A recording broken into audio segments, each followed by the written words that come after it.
Harga rokok pada tahun 2022 ini lebih mahal dibandingkan tahun sebelumnya. Harga rokok semakin mahal karena adanya sejumlah kebijakan baru, termasuk kenaikan tarif cukai hasil tembakau (CHT).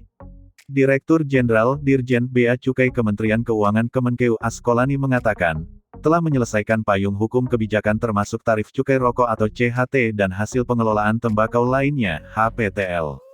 Dengan payung hukum ini, dipastikan harga rokok tahun 2022 naik. Adapun aturan yang berbentuk Peraturan Menteri Keuangan (PMK) itu akan diimplementasikan per tanggal 1 Januari 2022. Secara rata-rata kenaikan tarif CHT yang dibanderol tahun depan sebesar 12%.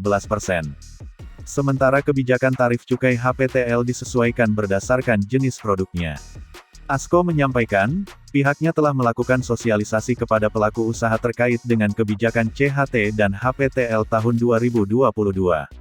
Ia menegaskan, pada dasarnya ada 4 pertimbangan pemerintah saat meningkatkan tarif CHT dan HPTL antara lain aspek kesehatan, tenaga kerja, penerimaan negara, dan pengawasan terhadap peredaran rokok ilegal.